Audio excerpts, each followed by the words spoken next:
The Battle of Cowabunga. Another one of those stages that is difficult in its own right, but just made worse by a specific element that can completely ruin someone not prepared for it, and which may or may not be a bug rather than a feature, but I'll get to that when it gets closer to happening. Army time, and I'm not going to refill second core just yet. I only need 2 cores for this stage, and getting to up my training skill by 2 points before refilling the forces that fought at Jackson is 5% more useful than if I didn't. Over in the armory, I'll buy the Fayettevilles. Then from the artillery tab, I'll grab the Trejegars, 24-pounders, and 20-pound Parrots. This may be the last time I grab the Trejegars, as I am starting to amass a good number of 10-pound Parrots, so if I want to suddenly make a lot of new long-range batteries, I don't really need to pay for them.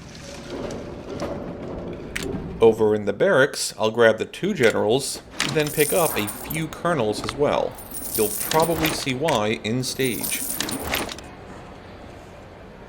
Also, Trainer General Johnston is going on 3rd Corps now. After which, I'm going to fade out. So, in addition to refilling troop counts, I've realigned a lot of weapons. For example, I've given the 20-pound Parrots to 3-1 long range. If I can manage to get a set of 20-pounders for 2nd Corps, then my artillery will actually be completely homogenized among all 3 corps, which is just the type of thing that makes my OCD happy. I've also homogenized my sniper infantry by giving 3rd Corps the CS Richmonds, though I did need to pick up a couple thousand extra from the armory to do that. But that's not all. For the last dozen stages, I've been pointing out, in the post-battle screens, about all those good mid-tier weapons I've been looting, while the only infantry that I've actually been keeping up with is the sniper and mid-range teams, and even then, the mid-range hasn't seen an improvement since the 1853 Enfields, which had led to me amassing a stockpile of good weapons numbering in the tens of thousands, while half my infantry was still using farmers' muskets. So, I've changed that. With the 30-some thousand 1855 Harper's Ferry rifles I had amassed, I've updated all 9 of my mid-range teams with them, which then left me with a whole bunch of the Enfields laying around, and a number of the slightly better than Enfield 1855 Springfields. So, I put them into use as well. 3 scrub teams of 1st, 2nd, and 3rd Corps have each had their guns updated. 1st Corps, being the most trained, got the Springfields, and 2nd and 3rd Corps got the Enfields. Each corps still has 2 scrub teams with the old muskets, so that I still technically have a poorly equipped force that I can use to absorb fire if needed. For the scrubs that I've given the better weapons, I've added a plus sign to their names, so that I can tell at a glance which is which if I have to. Also of note is I've been frugal with my army expenditures whenever possible, and when I do spend, it tends to be my funds rather than my manpower that is the more scarce resource. With this massive overhaul, I can start looking towards my bottom tier gear as a cash source. Guns like the Farmer and Reboard Farmer, the 1841 Mississippi, Lorenz, and in the near future even the XS Enfield rifles, as well as cannons like the 6-pounder and 12-pound howitzer, I can start selling off if I need cash. They are no longer part of my main force. That doesn't mean I'm just going to fire sale them. I do want to have the option of enlarging 4th Corps if desired, but at least fast money is now an option. So yes, I hadn't forgotten about my gear, nor was I doing some sort of self-imposed challenge with half my infantry. I was just getting maximum value out of my old gear while preparing for the latest and greatest. And that out of the way, the stage. The Union Army of the Cumberland under Major General William Rosecrans has driven off all Confederate forces from Middle Tennessee after a series of excellently executed strategic maneuvers. In early September 1863, Rosecrans renewed his offensive and occupied the city of Chattanooga without much resistance. You are ordered to send 2 corps and stop Rosecrans' advance. As Rosecrans marches south, your army moves to attack him while his forces are divided. Rosecrans seems aware of our plans and assembles his army in order to retreat in one body to Chattanooga via the Lafayette Road. So, we get to revisit a previous stage again. While days 2 and 3 of this 3-day battle will be basically the whole map, day 1 will be limited to this area, which is the battlefield from the Blackwater Heights stage. The strategy for it will be quite a bit different this time around though.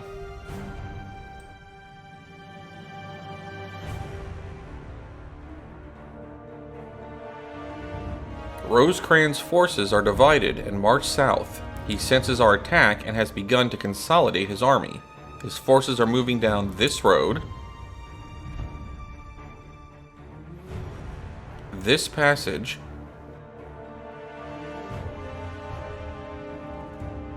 man, this map is big, and the road that leads to Lee and Gordon Mills. The bulk of his army will probably rendezvous here to head north to Chattanooga.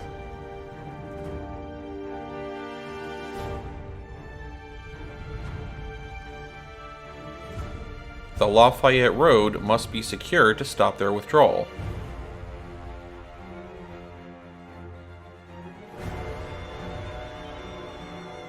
Up to this section at McDonald's Farm.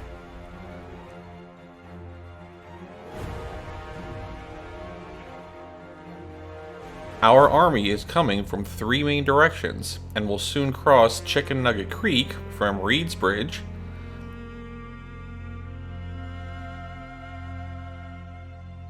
Alexander's Bridge, and Dalton's and Thedford's fords. We must advance and prepare to attack the Lafayette Road today. Minty's cavalry is currently delaying our advance to Reed's Bridge. However, our brigades are slowly pushing them back and we will soon cross the river.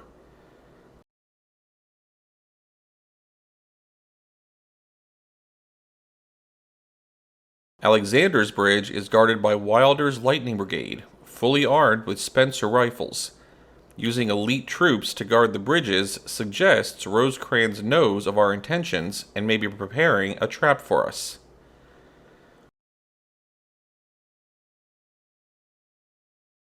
So, this is the part of the battlefield we are all familiar with. The fight here is going to be a lot smaller than last time though, as the Union only have 3 infantry and a cannon defending, but we only get 6 units of our own. Also, the defense bonuses the Union have from their emplacements is much higher now. Our only goal for the first part of this map is to eliminate the enemy cannon. To that end, I will be sending in 1 scrub infantry, the sniper team, and 4 cannons, 2 long range and 2 mid range. The snipers will stand here, a skirmish detachment from the infantry will spot from here, and everyone else will be lined up here. This should be just outside of the vision of any Union unit, allowing us to bomb them with impunity. The only thing to watch out for is if the enemy cannons start flashing white. We don't want them to break and run, so if that happens, switch targets to the center infantry for a bit. Otherwise, this is just going to be us sitting around watching Union numbers decrease.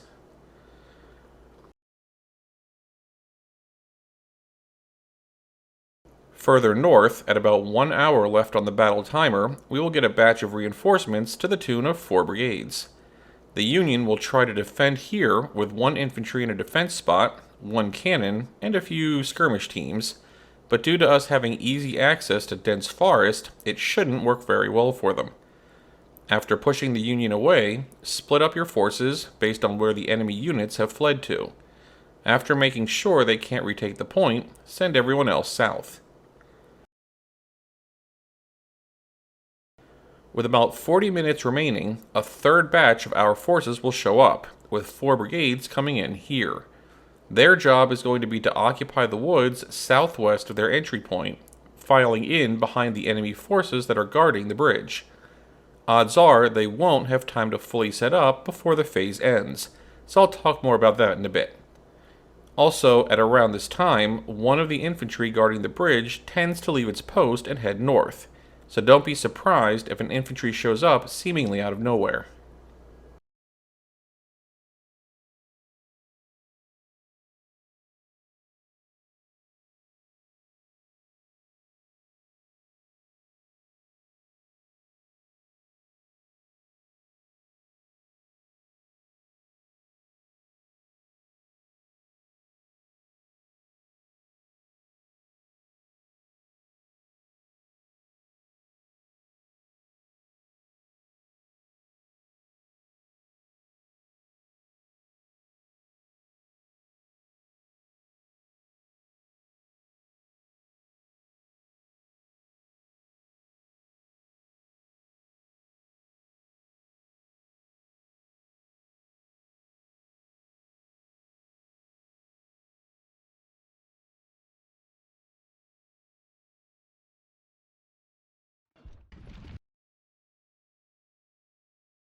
Normally, during periods of time where not much is going on, I use my video editor to drop into fast forward.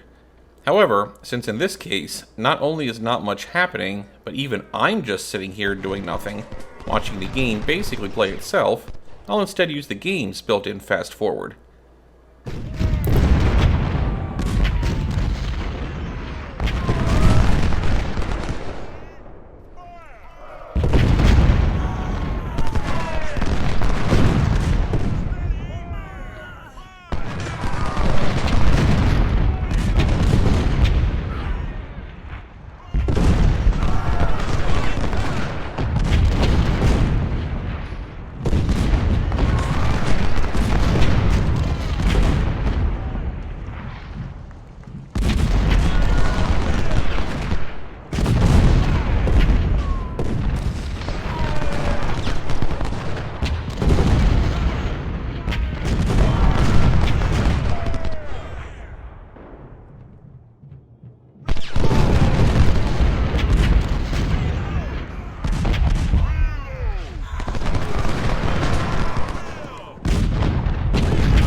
Okay, maybe I turned back to normal speed a bit early.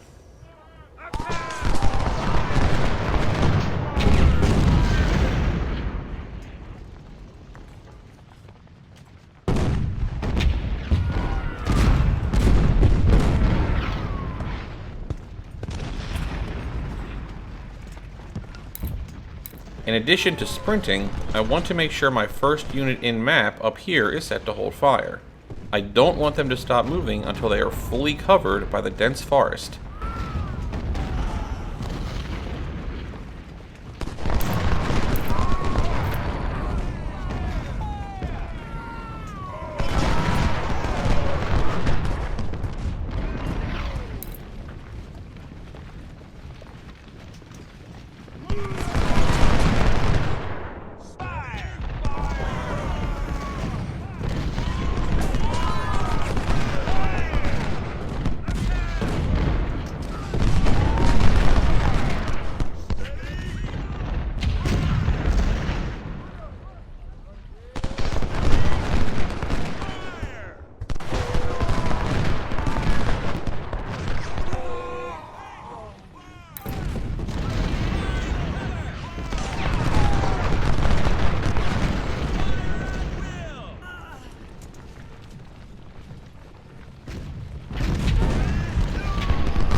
Wow, they're actually charging into me?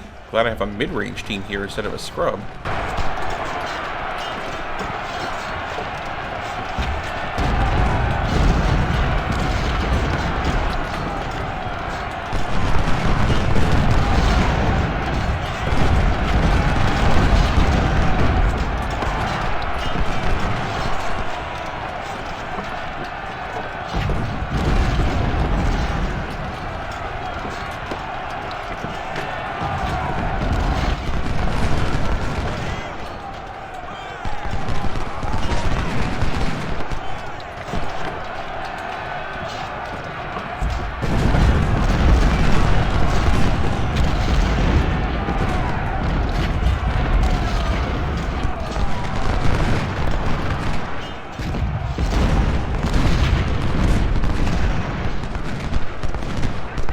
Secure all river passages.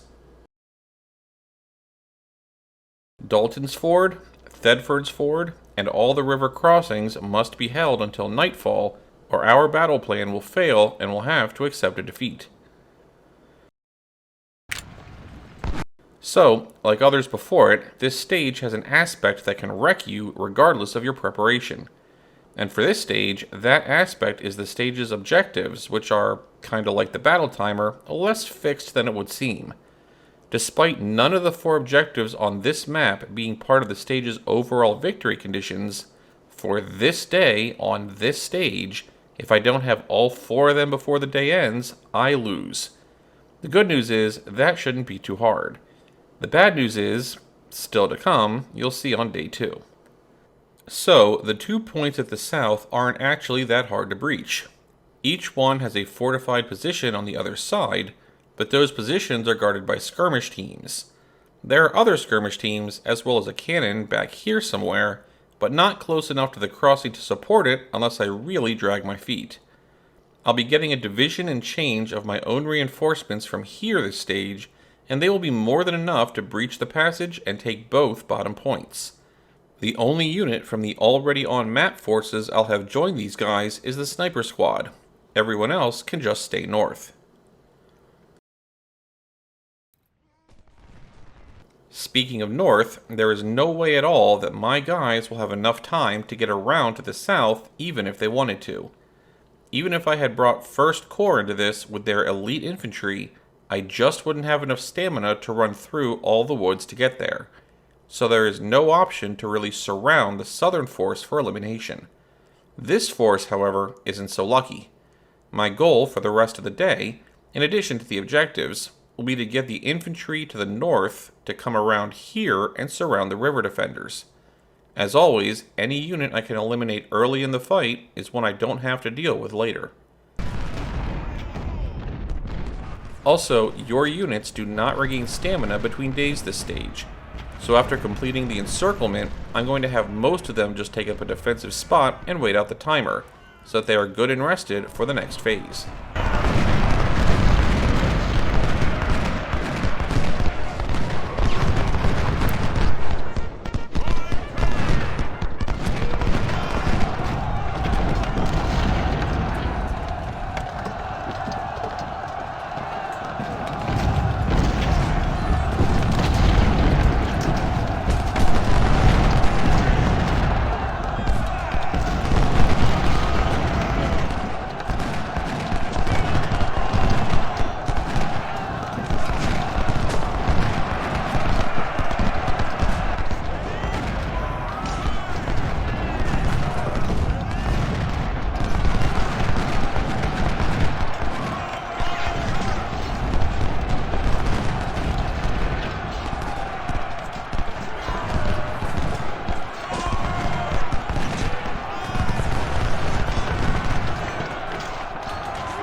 Hey look, some enemy cavalry is here too.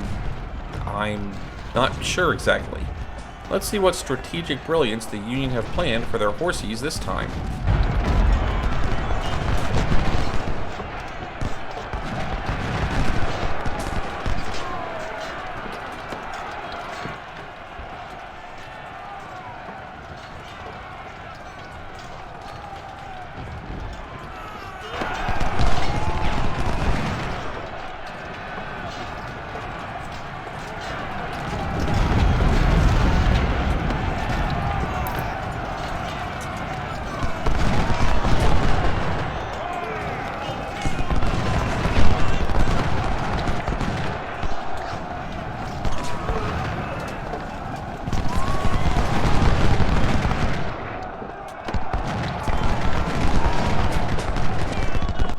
One ran up to the firing line and stopped, the other ran to the bridge and got shot to pieces. Classic Union maneuvering.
See, this use of cavalry wasn't half bad.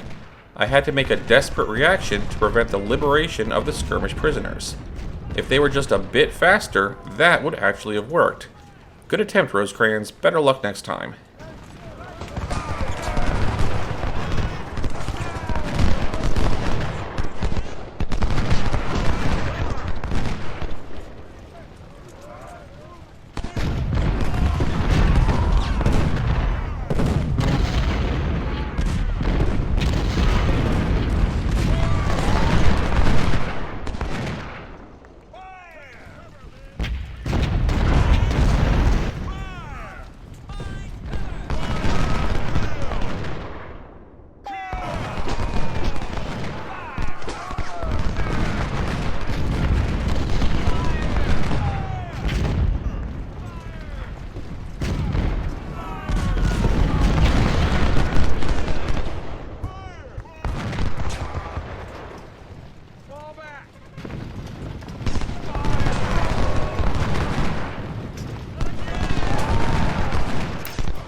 With my entire south force in position, I'll start stacking the infantry on each other with hold fire orders, pull the cavalry too, and have them all cross Chickadee-Doo-Dah Creek at the same time.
Alexander Bridge is secured. I pulled everyone together to let my wagon resupply all of them at once, but that really isn't necessary. While you don't regain stamina between days, you do regain your supplies.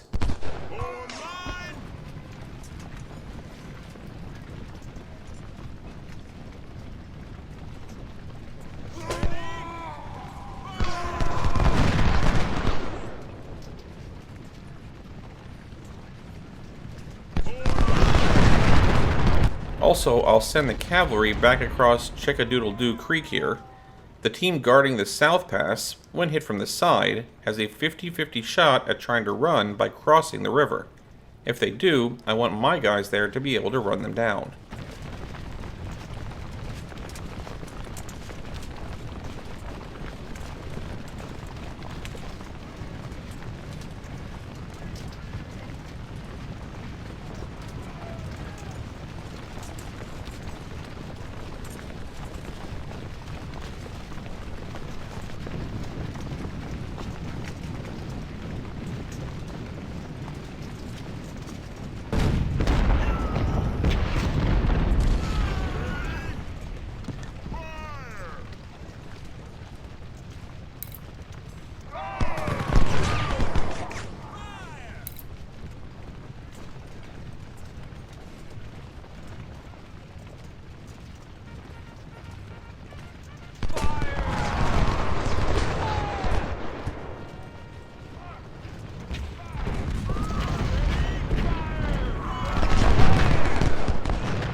While somewhat risky, as the Union have a lot of skirmish teams sitting around, putting my own sniper team on the hill with the vision point can let them get snipes on anything they can spot. In this case, an enemy artillery battery.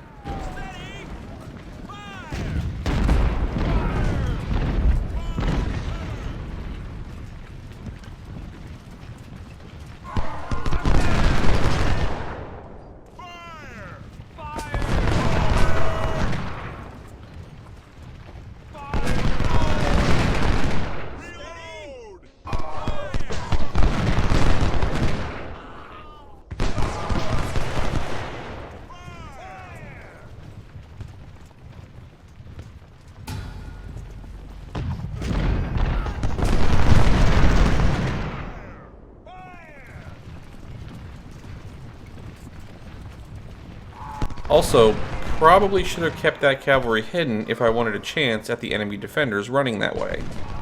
Ah well, it's not the worst mistake I'm going to make this stage.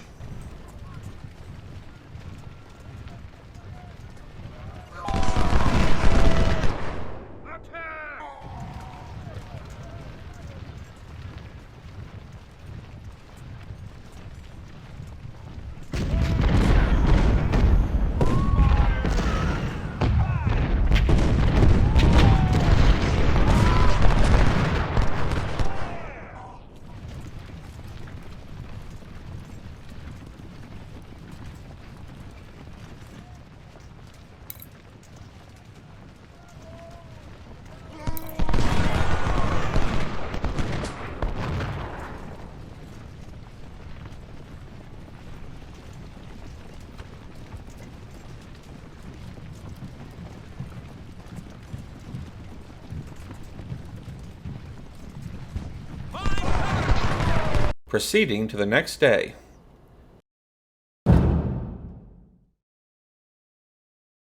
Yesterday, the Yankees gave a good fight and prevented a further advance.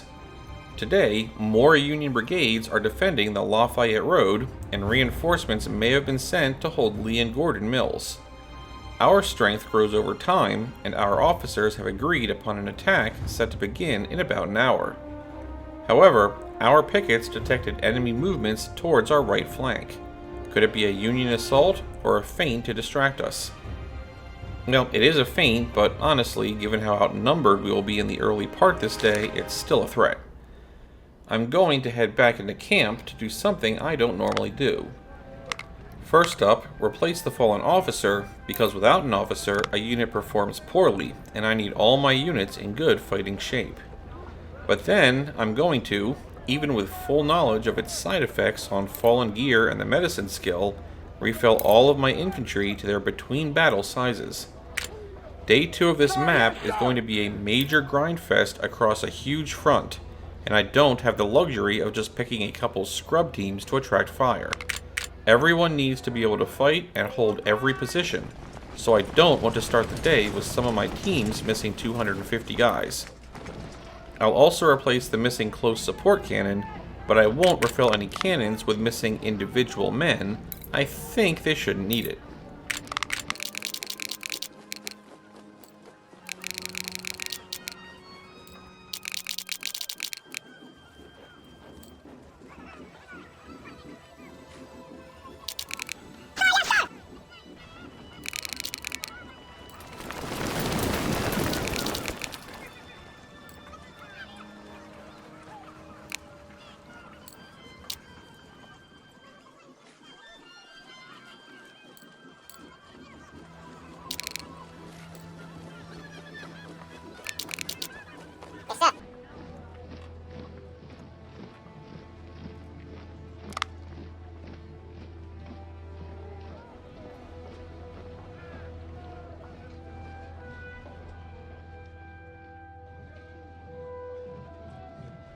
Why did I save there? That's the wrong slot.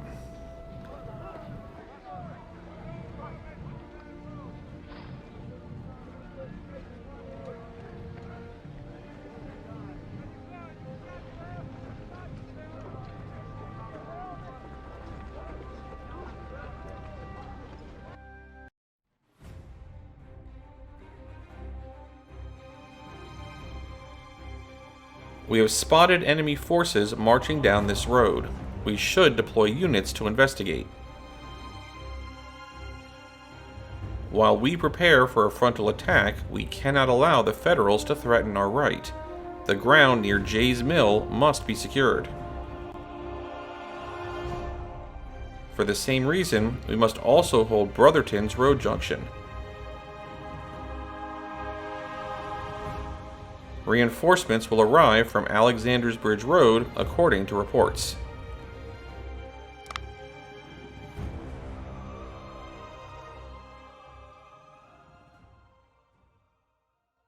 We only get 8 brigades in 3 deploy boxes to start, and we have a lot to do with them. Thankfully, in only 2 places. Up at the north is the Union Feint, which consists of 4 infantry, a cannon, and some skirmish teams. As we will be outnumbered early on, that means we have to have at least one side be our just hold them off side, and this will be it. Using both spots in the top deploy box, and 2 of the 3 in the middle one, I'll be sending 3 scrub infantry and 1 close range cannon into these spots, with a supply wagon on backup, mostly for said cannon. These 2 infantry should get attacked, but they should hold by themselves. And if they can't, the cannon is there to provide support fire to assist.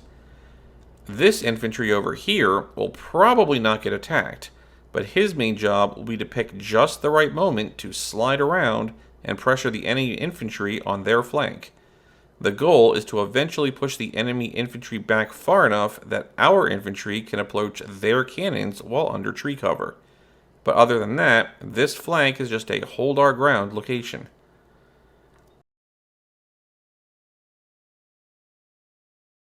This side is where the action is. Using the 3 deploy spots at the bottom box and 1 from the middle, we are going to want to have our troops sprint into these positions in preparation for an ambush of a much larger total force. Our advantage will be the dense cover and skill level of our troops. The enemy arrives in 2 waves. One will happen here just as the first 3 units arrive in position, which is why it's so important to have brigades available with topped off stamina, and the second wave will spawn here when the battle timer reads 40 minutes left. The second wave will also cause several units to spawn into these areas in the woods. The ones that spawn north of the ambush point, however, should all be skirmishers and infantry that were previously depleted in the day 1 fighting. You should be able to keep them off your ambushers' back with just a detached skirmish team or 2. Both sets of ambushed Union forces are going to want to head to the southern objective point, which means in their ambushed panic, they might push through your southern brigade, which is why I had the melee team in that spot. But do not give chase if they do.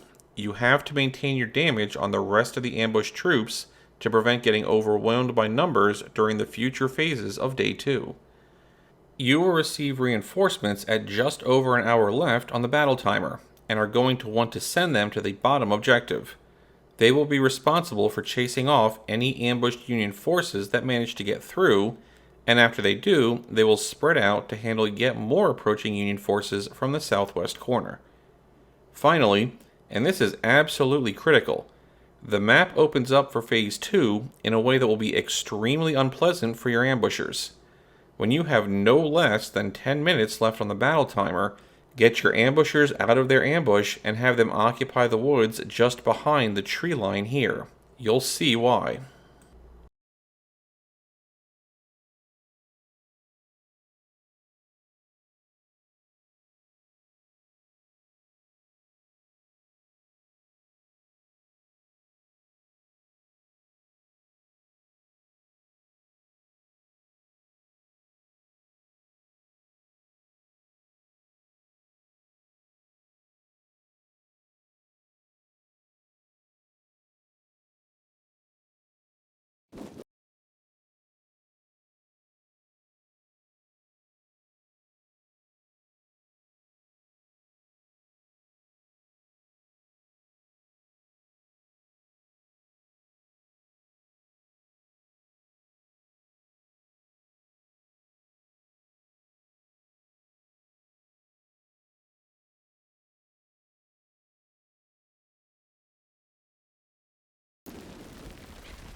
I really should have had my other team run up to take a shot at the fleeing Union here. Meh.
Yes, I just let that enemy brigade melee its way through my melee team.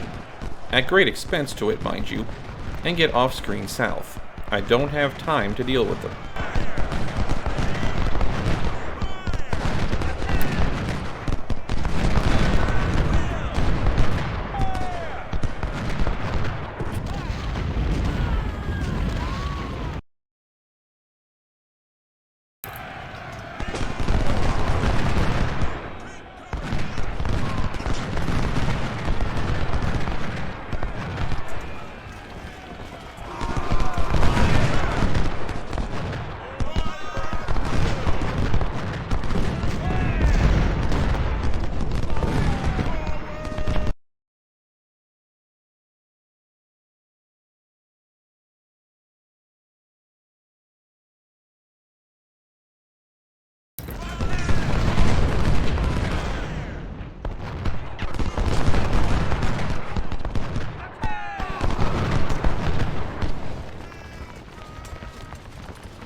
You can see just how close I'm cutting this.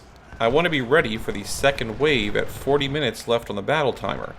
If the final enemy hadn't surrendered, like right now, I'd have either missed my chance to reset or had to let that group through.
First in from the second Union wave is their general.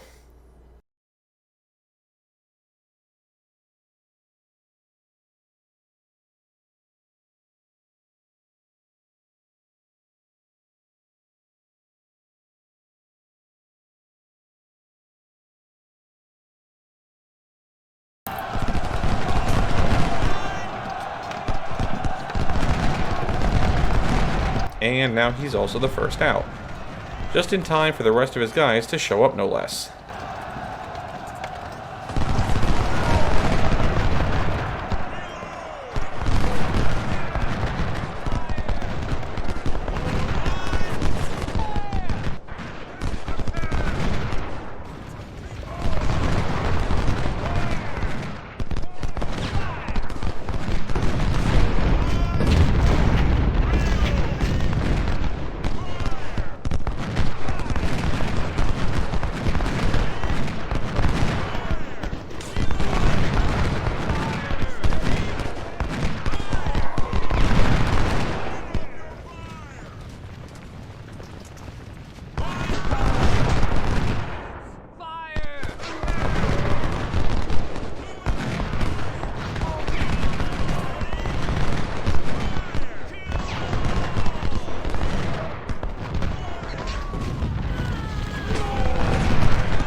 Union Group number 2 is now panic rushing through my melee squad, and as much as I'd like to chase them, I simply don't have the time. I need to set up for Day 2, Phase 2.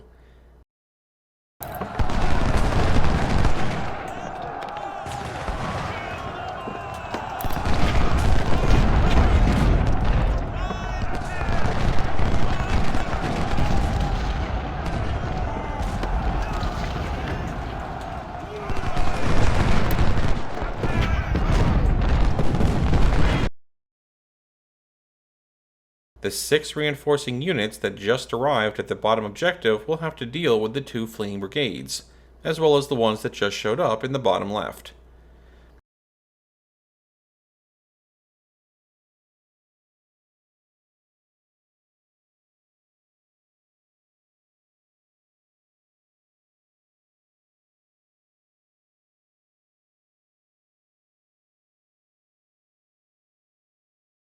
Allow me to reiterate, do not have anyone to the left of this large road at the west edge of the map when Phase 2 starts. You will regret it.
Our right flank must be secured.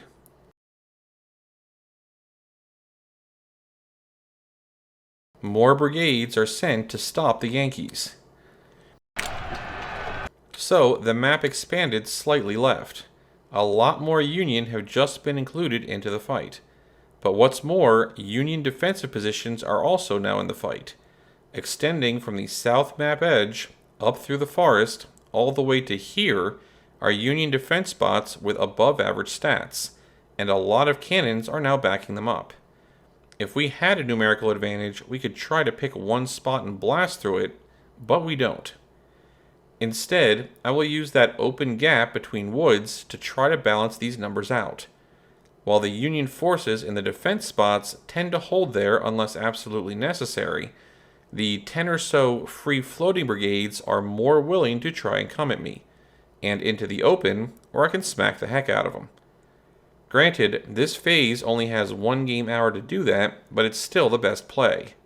Way better than if I had left my ambushers here, where they would have been immediately attacked by a full division from cover.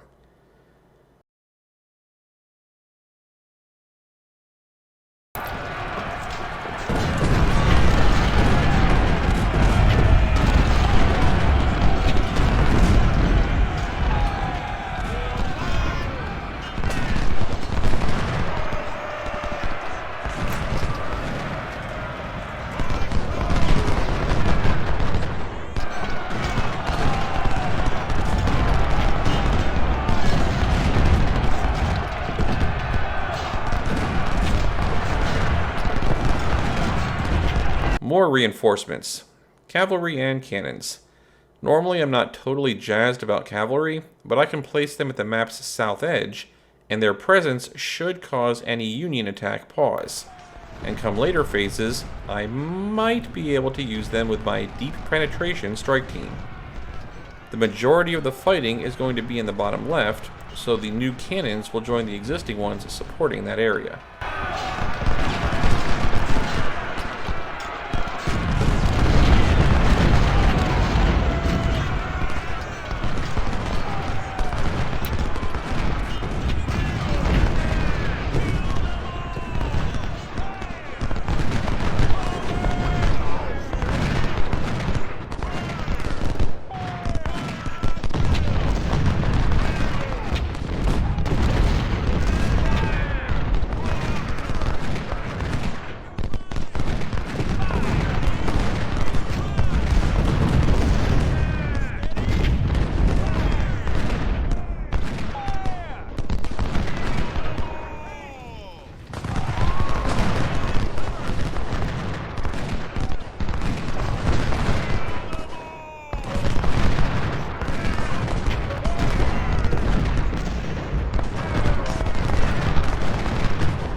Actually, you know what? My normal strategy is to have the cavalry south to prepare for a possible use in Phase 3.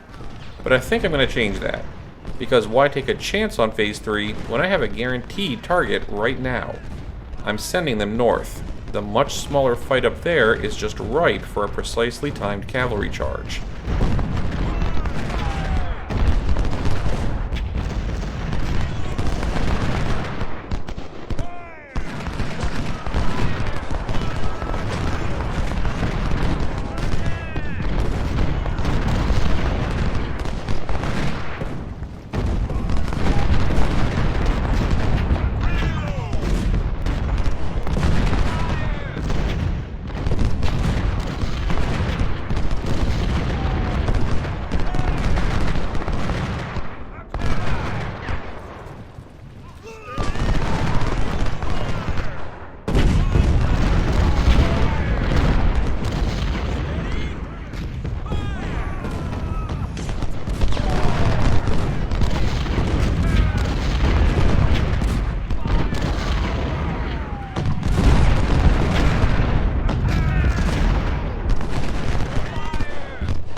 We may have a chance to breach their defenses.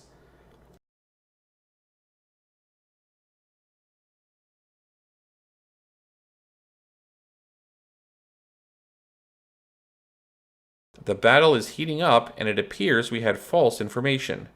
Rosecrans' left flank was much farther north than we expected, and they are now pressing us south. Our corps is shifting north to reinforce our right.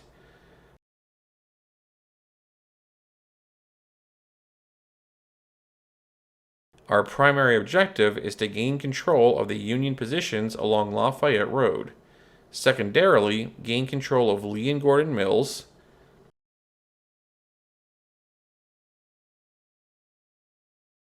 at Vineyard Field, near Brotherton's Cabin, and Kelly's Field. If we repulse them from Lafayette Road, then they will have to withdraw from other directions, and Chattanooga will remain defenseless. So, part of our other corps is in the fray now, but the Union got extra troops as well.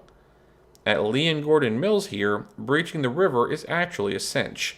The Union have this very lightly defended, other than the one brigade in the fortified wall across the river. Which might have been a problem if that wall didn't leave its flank open to anyone with a gun longer ranged than a farmer's musket. It only takes 2 brigades to deal with these guys.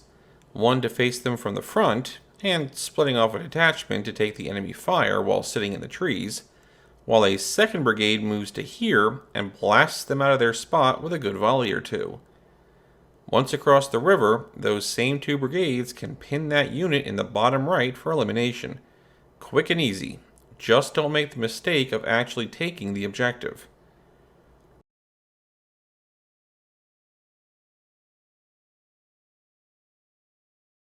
At the north edge, we are going to use the next 2.5 game hours to do more of what we've been doing, whittling down their forces as they try to cross the open ground.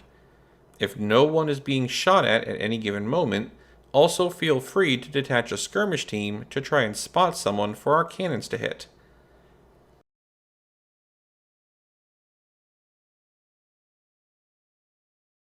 Vineyard Field is going to be the big target this phase. The Union have defensive spots along a large area, but this field seems to be Union free, and the Union defense spot here is often left unattended, at least early on. This will be where we can punish the Union numbers. Our sniper squad can nail the Union defenders in the back here, forcing them off. Then I can place my own specialist team in these trees with cannon backup to keep them from reapproaching. After that, the sniper squad, with elite infantry covering them, can proceed to snipe the backside of every Union unit it finds in this entire area, which should include cannons, wall defenders, some cavalry that tried to run and help, as well as any Union unit that is retreating from the north. Many bluecoats will fall in this area, which will make future maneuvers much easier, provided you don't make the mistake of taking the objective.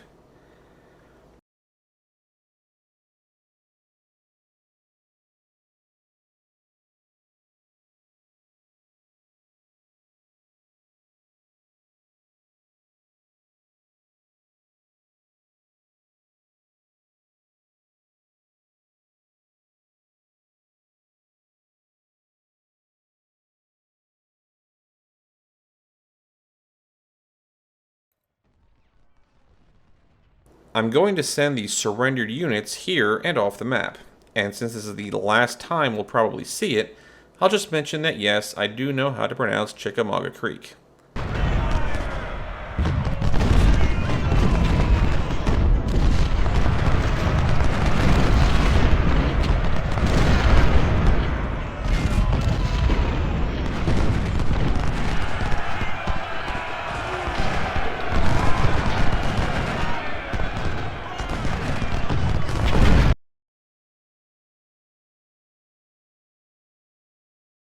More reinforcements that I will again send to the center where all the big fighting is happening.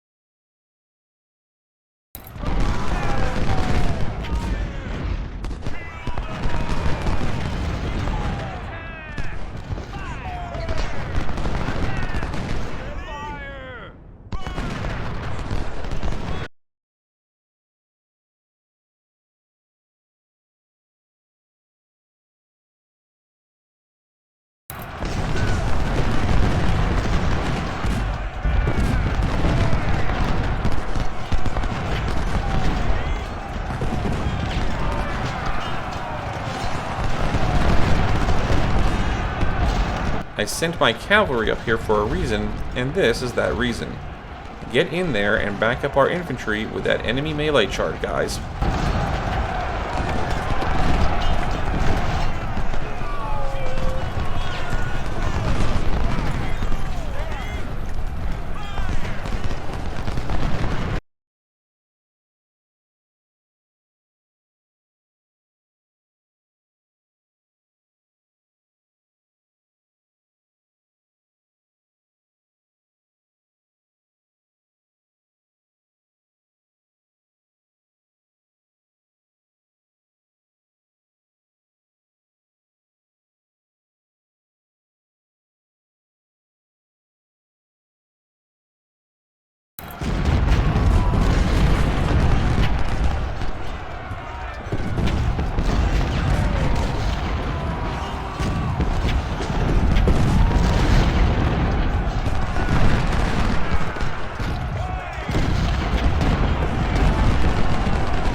Well, let me get all these fresh supply wagons distributed here.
My cavalry have finally finished off the first enemy brigade, but I'll need to give them a chance to rest before hitting the next in line.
Alright, finally got enough of a break to fire and flank down at the south here.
And just like that, the defenders are fleeing.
Courtesy of the cavalry, the entire north front is now secure.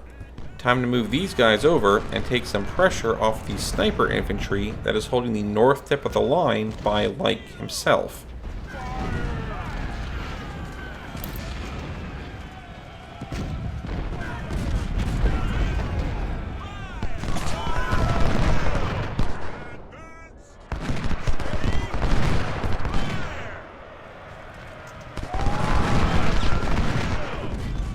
Attack or wait?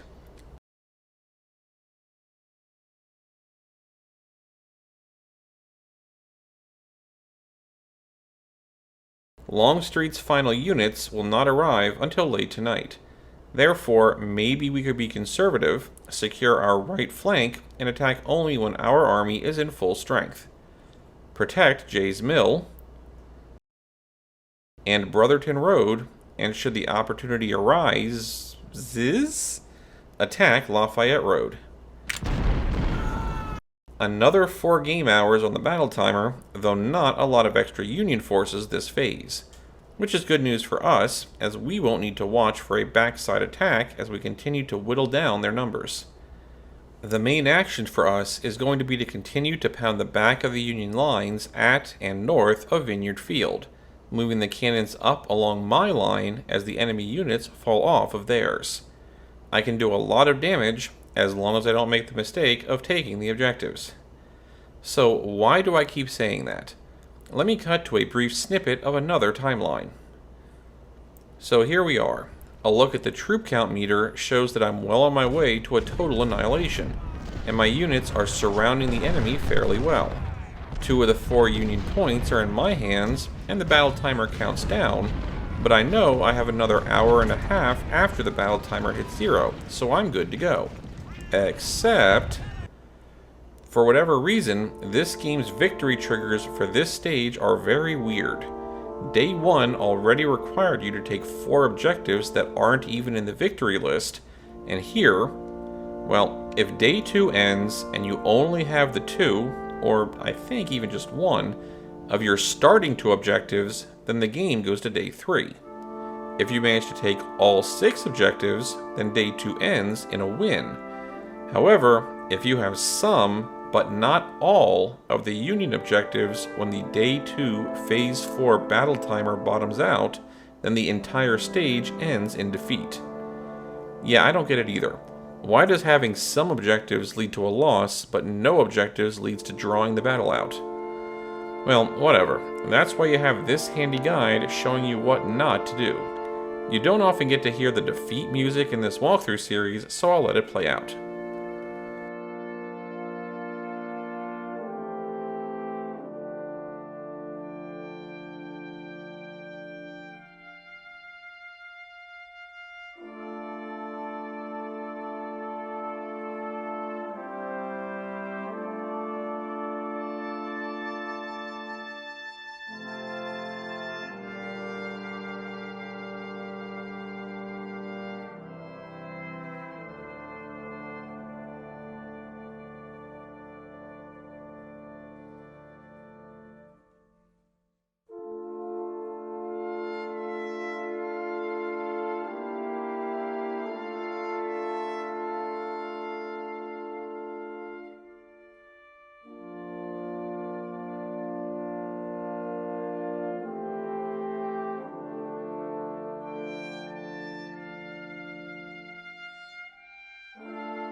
And that disheartening dirge out of the way, let's get back to the actual fight.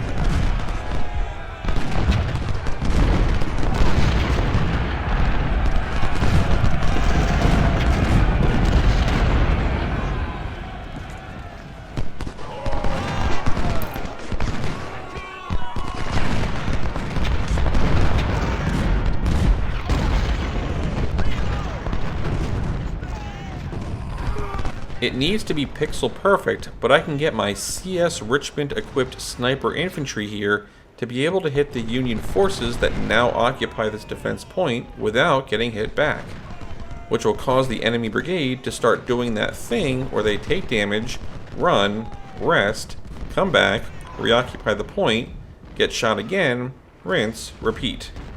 No better way to win a fight than against someone that can't fight back, is what the school bully always told me.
There's no sense having my large cannon force doing nothing, and with this entire field having been cleaned out, I may as well get use out of it.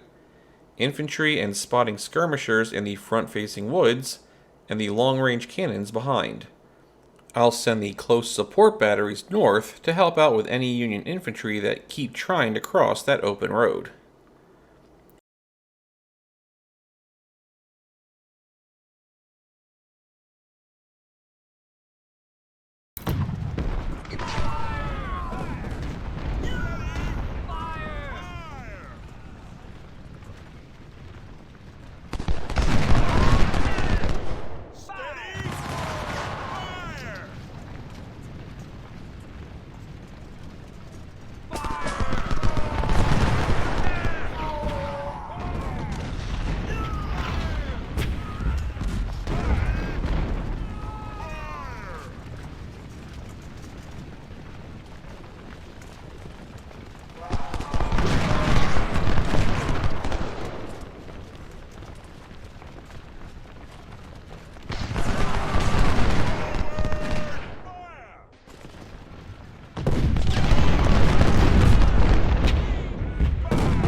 Are those horses really gonna...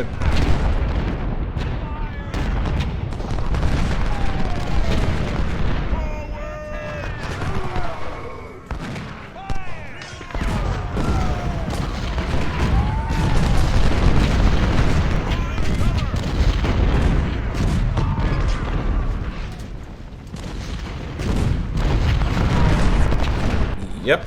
Well, now they're X-horses. They have ceased to be.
My cavalry sure are getting some use this stage. Let's backdoor a few more unsuspecting Union units, right after my sniper squad panics them for maximum effect.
At this point, I made a horrific mistake.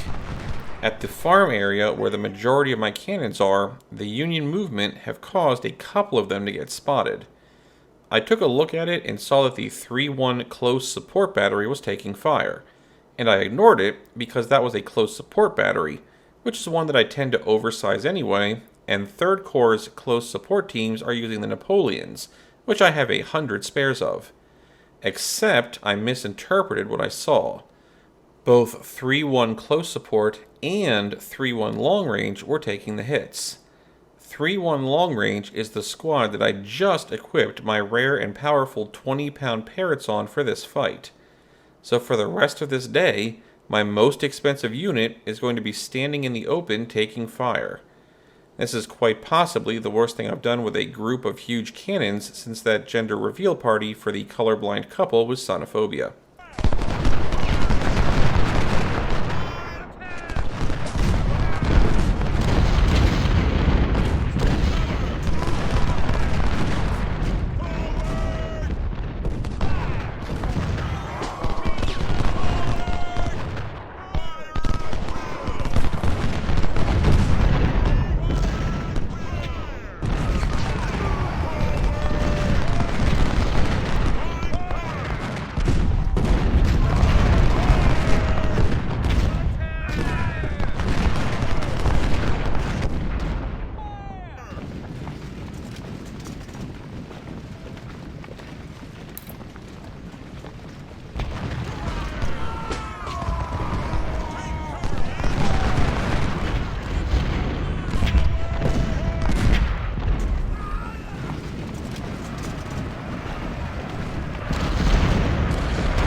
As long as I haven't triggered the pseudo-unintentional stage fail condition, Then I get another game hour and a half to continue softening up Union targets, which I am absolutely going to do, though it also meant a game hour and a half of me not seeing my expensive cannon unit getting hit. So, whoops.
Yet another half-strength Union infantry that I can panic, then run down with cavalry.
My 3-1 long-range team lost another cannon right here, which coincidentally caused their unit model to shift ever so slightly, and their new position causes them to become unspotted.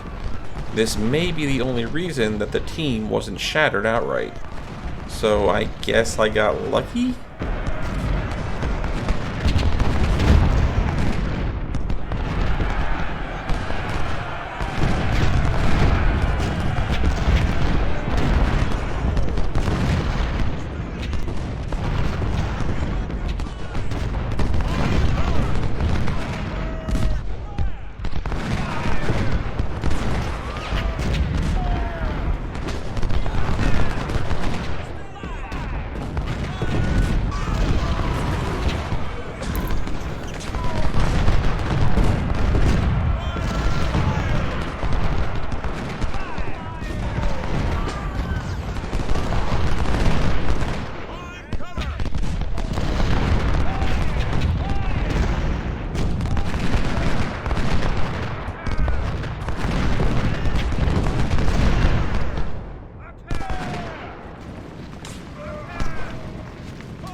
Proceeding to the next day.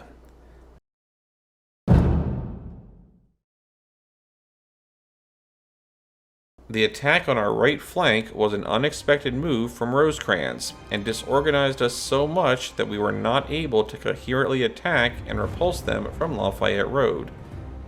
Although there was a good opportunity to continue to pressure at dawn, your generals advised to rest our troops instead. Our delay allowed the Yankees to build strong breastworks, making more dangerous a frontal assault. Nevertheless, we have no other choice than to prepare for our final attack. I'll head back into camp again, but this time I don't want to lose the general experience and recovery of manpower and weapons, so I'll just add officers to the brigades who lost theirs.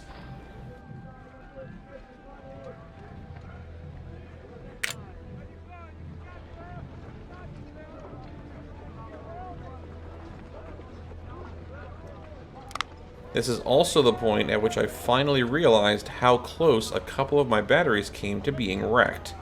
I actually considered reloading from the Day 2 save here, but didn't, as I want this guide to not involve save scumming. I'll just take my loss like the man that I am. That man being a mouse. Using a mouse.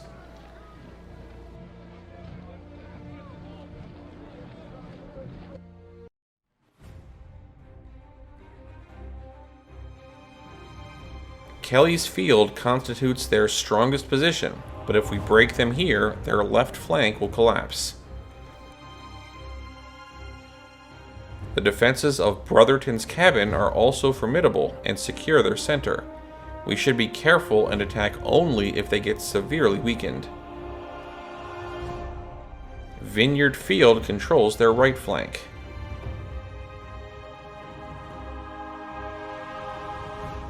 Their army is overextended, reaching out to Lee and Gordon Mill. We can attack this from the northeast, bypassing the bridge defenses. Or, use the same trick as before, it still works.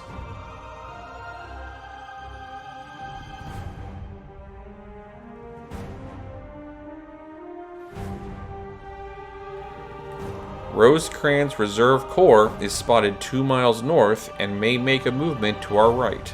We should be careful.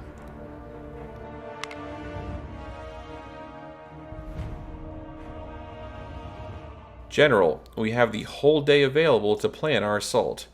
If we manage to break their defenses at Lafayette Road, we shall be victorious. Our right wing is waiting for your orders to attack. The left wing can storm their weaker defenses and has more chances for success.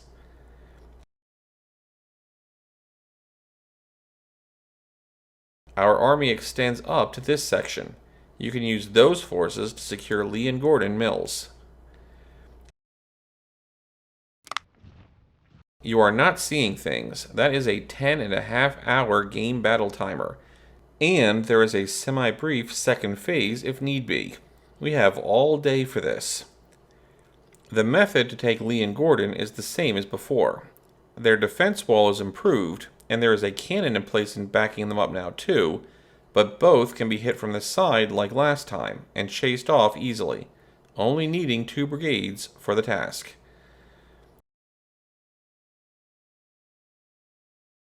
And we're going to do the same thing at Vineyard Field.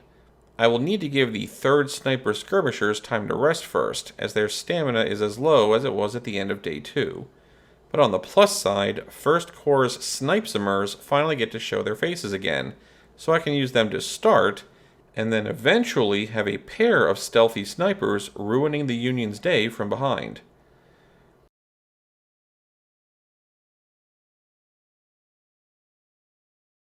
Brotherton Cabin is a bit of an oddball.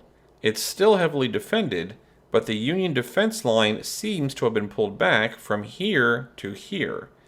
That's still close enough to the objective that I can't just run up and take it, but it does mean 3 things for us. 1, we can move infantry into these woods much easier, allowing us to get firing solutions on these open areas. 2, our sniper teams, or anyone else in position really, that comes up this way will have a much easier time finding the backside of a Union unit to fire at. And 3, this open area here can be used to our advantage if we let fleeing Union units run into it and then nail them in the open with flanking infantry or cavalry rushes.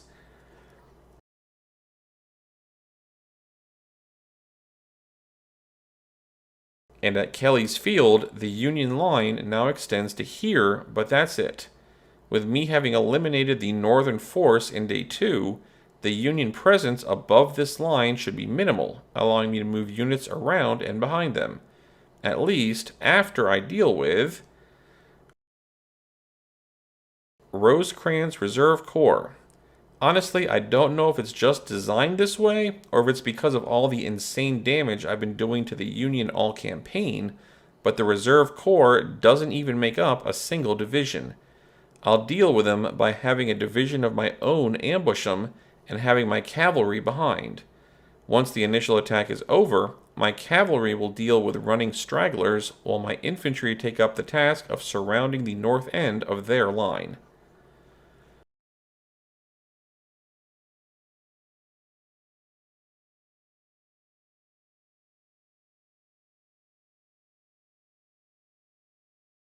While I didn't regain stamina between days, most of my units were standing still in forest cover, so besides the 3rd Sniper Skirmishers, everyone should be rested enough to go straight to the action. Lee and Gordon Mills will be taken by just the 2 infantry, and the rest of the Union force will be attacked by a flank from the south, just like Day 2. Although now, on Day 3, I'll actually take the objectives. And as I do, I'll encapsulate the Union forces by swinging the bottom end of my own line west and north each time one of their emplacement defenders break and retreat. That I now outnumber them 2 to 1 is also convenient.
Oh hey, I wonder if these Union cavalry will make a difference to my plans.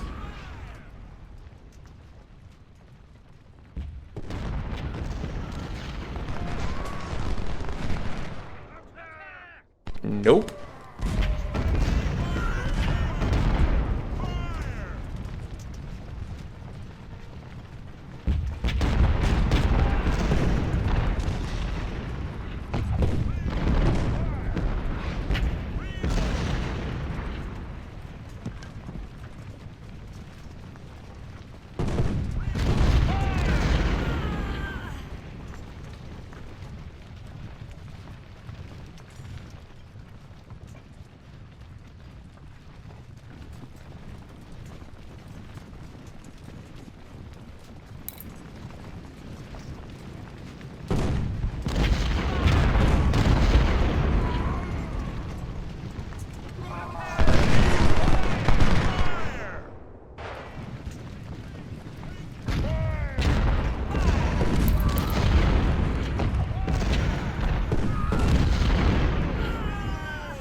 I didn't realize it at the time, but I placed these cannons here to try and take advantage of the extra damage they will do when in the open field.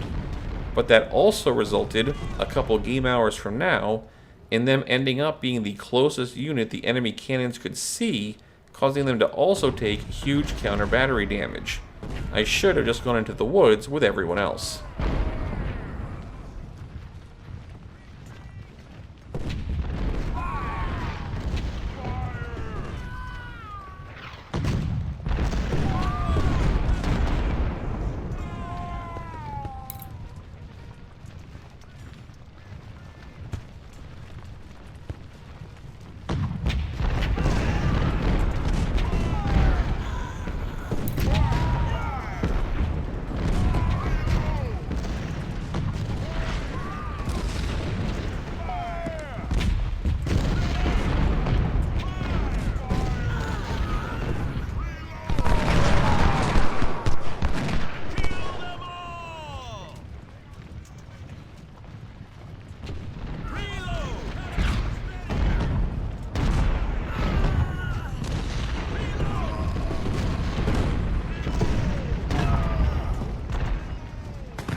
The guys I had going behind their lines are going to be doing so much shooting this day that I need to give them their own supply wagon.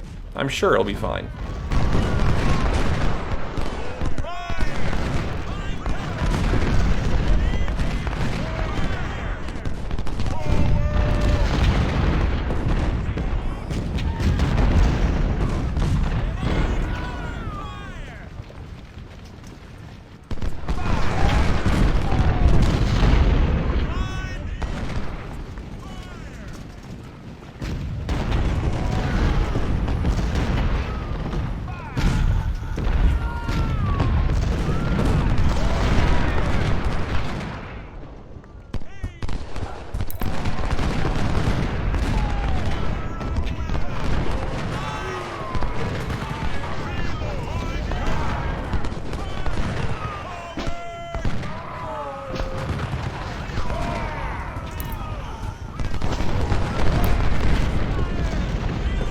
And just like that, I find out about my cannons taking fire as their commander, Stonewall Jackson, gets hit.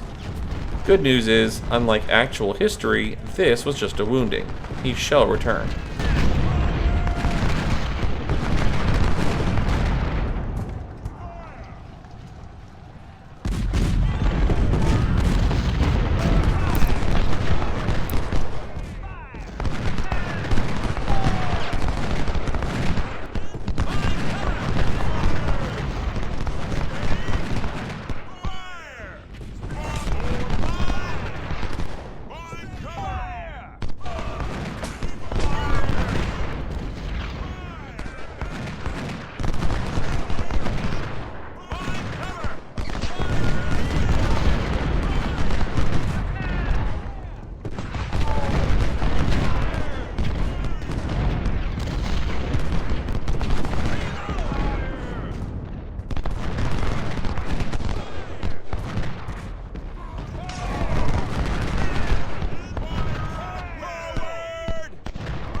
My plan wasn't for this many of them to all run at once.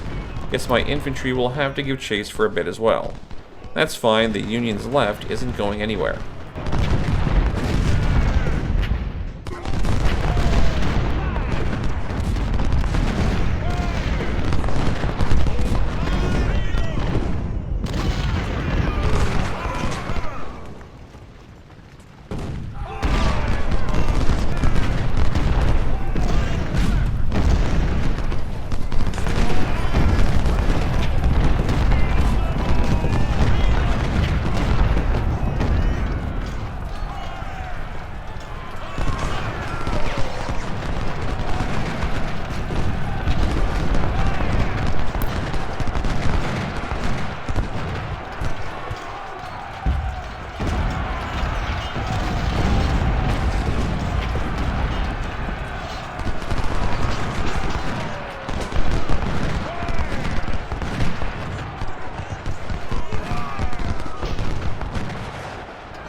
Just a quick reevaluation and reassignment of forces here, primarily the southern cannons.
There's a lot of gradual squeezing after this point, so I finally have a reasonable time to use fast forward mode. Which is good, as this video is already pushing 3 hours. If you think that's long to watch, imagine how long it was to edit.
Somewhere, there is a lone Union infantry, heavily depleted, but still running around. Thankfully, the 2 CSA objectives are off the map on day 3, so I'll just need to put a garrison on Lee and Gordon Mills and Vineyard Field to make sure I don't get backdoored.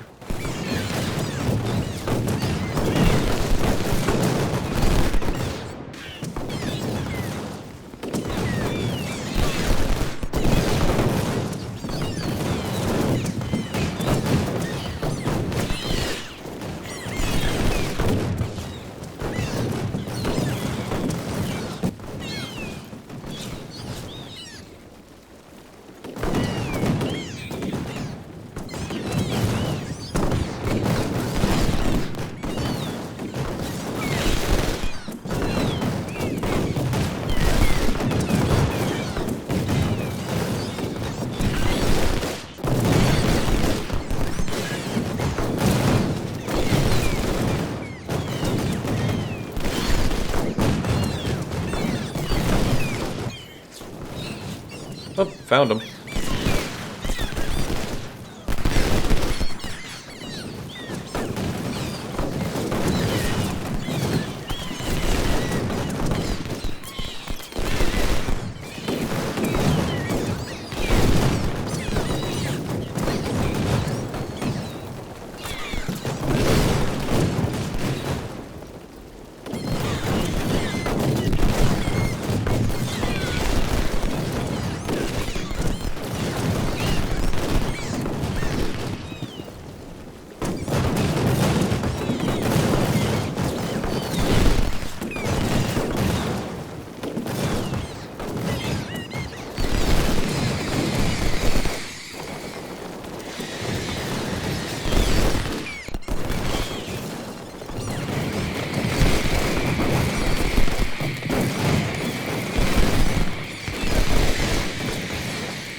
It wouldn't be all that difficult at this point to just surround the remaining Union at Kelly's Field and eliminate everyone.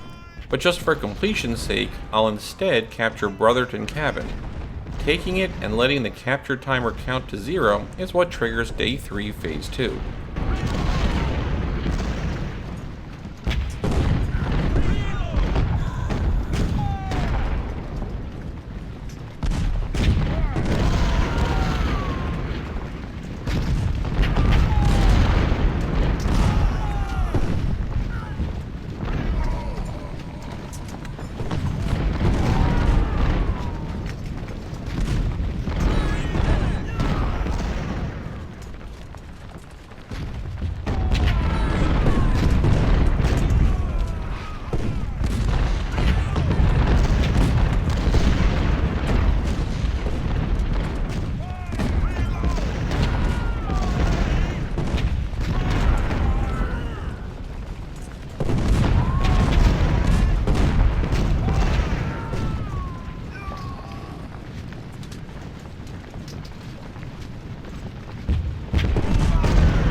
Yankees are withdrawing.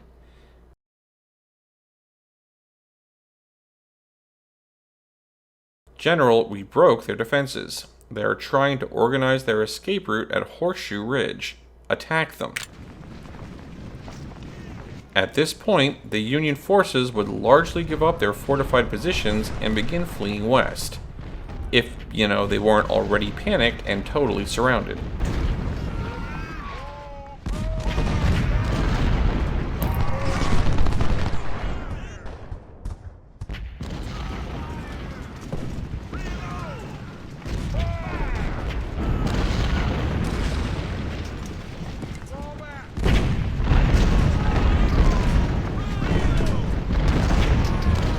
So really, there's little reason to draw this out.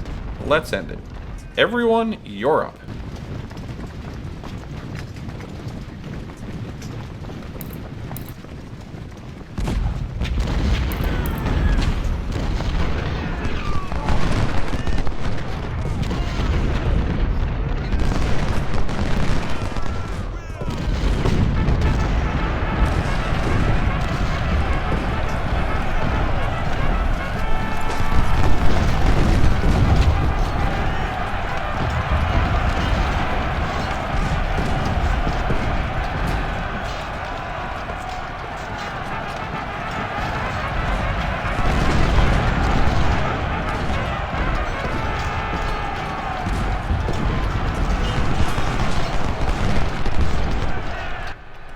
And yes, I was aware of that lone enemy at the south. I was actually counting on it. The victory conditions require that I either have Kelly Field or Horseshoe Ridge, and the existence of that lone, super depleted Union brigade at the south edge is what will give me the time to fully capture said objectives. As well as give everyone else some random marching orders, as it's been a while since I had time to give my entire army some drilling on their stamina.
There we go.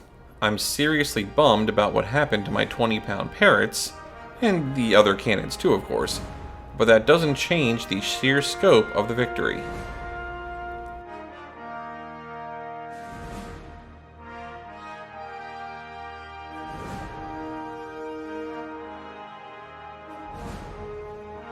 It's a good indicator of how much was happening when this many units were in the multi-thousand kill range, though it's obvious from looking at this list that some of my elite squads paid heavily for it.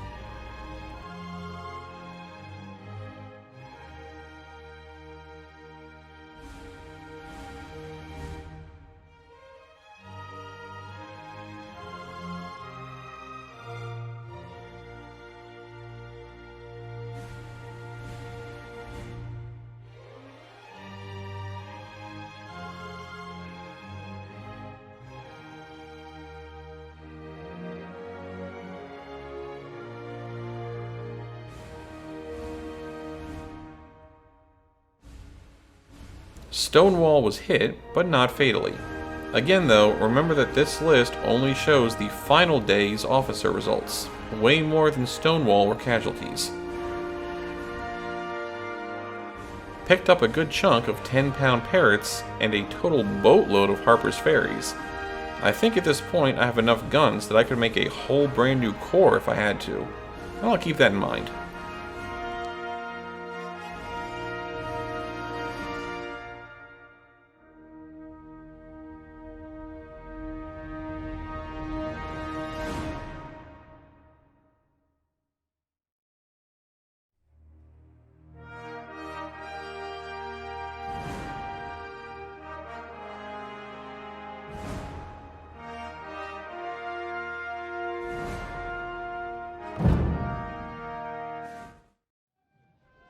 Another medal. Put it on the pile.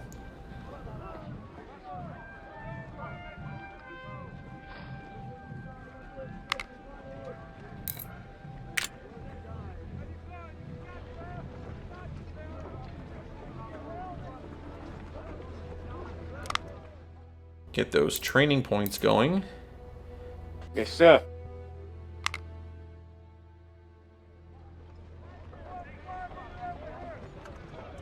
Sorry, Alfred 007. Sylvestrin didn't get away from this one scot-free.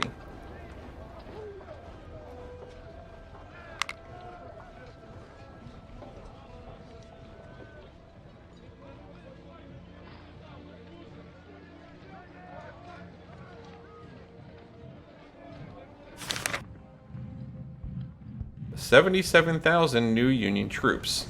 Is the only people left in the North the women, children, and elderly?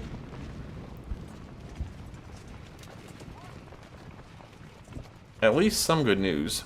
Despite the huge Union reinforcements, I've got 3 side missions to whittle those numbers down before the next grand battle.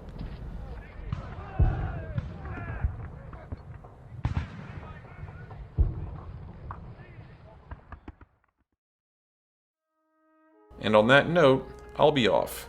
This video is long enough. I'll refill my army next time.